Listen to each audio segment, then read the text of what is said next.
final presenter is Jay Want. Jay is Executive Director of the Peterson Center on Healthcare. He'll be presenting What I Did on My Spring Break, Building a Way for Colorado to Reopen in 35 Days. Jay? Thanks so much, Susan, and it's a pleasure to be here at Ariadne. As Susan mentioned, I'm the Executive Director of the Peterson Center on Healthcare, which is based in New York City, but I spent most of my adult life in Colorado, and that's where I chose to sequester when the cases were rising in New York. So when I got here, I contacted a friend of mine who's the Senior Health Policy Advisor for Governor Jared Polis and said, I'm here for the duration, put me to work, and in fact they did. Next slide, please. So I became part of something called the Innovation Response Team. The Innovation Response Team was a team of 40 to 50 state employees that were handpicked for the task, along with a private sector component, largely from our tech corridor in Boulder, to develop software that was necessary. 5 out of 6 teams were actually tasked to the normal things that everybody needed in order to be able to answer the pandemic: PPE, ventilators, contact tracing, reagent for doing the testing. My team was called the New Normal Team, and its mission is at the top. It was the one team that was actually focused on trying to anticipate what was going to happen in the next phase when we were able to reopen the state. Fortunate basically to assemble this team in about a week and a half, and for them to bring each individual kind of competencies and expertise that were vital to the task.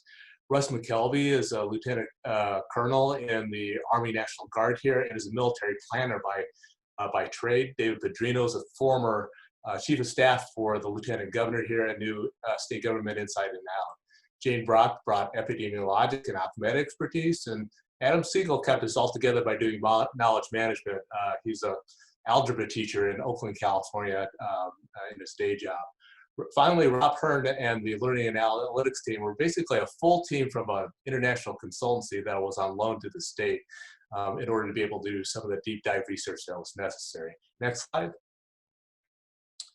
And this basically is the sequence from week 1 to week 7. I now, watching these presentations, wish we'd had Junho's guides at the time, but this is the last week in March, and so none of that was available.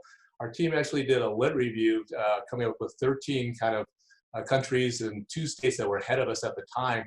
From there, in weeks 2 through 4, we actually abstracted industry by industry the best guidance we could find and constructed plays that looked like the slide on the right. This one's for manufacturing with high, medium, and low levels of viral suppression according to what the circumstances were on the ground at that point. Week 5 actually turned out to be one of the more challenging weeks in that the getting the technical knowledge in itself is challenging enough.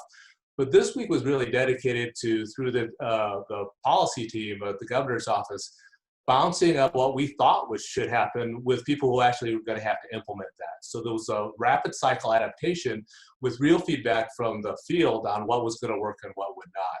Last 2 weeks were really cleanup. The governor was able to announce a reopening of the state on April 27th. And we handed off basically in those last 2 weeks to the state agencies who would have to administer the guidance with each of the relevant industries. Next slide. So these were really the kind of quick takeaways from that.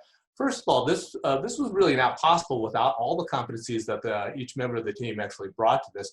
But they produced an amazing amount of progress in a short period of time, about 108 pages of guidance and 50 pages of checklists for industries for 5.8 million people in 35 days.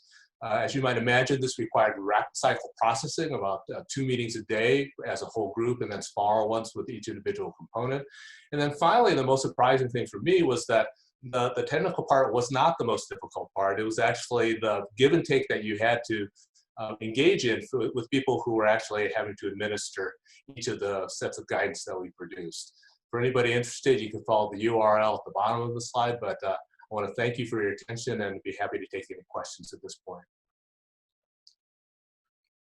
Thanks, Jay. So I'll ask you, now that we have all these states reopening and the data coming in about what happens, as these states reopen, what's the one lesson that you would like to share with them? I think it's the latter, that even within Colorado, there's a wide variety of different settings. There are some places having big outbreaks and other places that didn't have any outbreaks at all. And so basically that give and take between the people who are actually administering and the people on the ground and rapid adaptation is really, I think, key to maintaining public acceptance and buy-in for this. In many ways, this really does mirror the Ariadne arc. In that, the first phase of designing is actually pulling down the literature, but testing and spreading, actually, we didn't have the luxury of separating those two phases.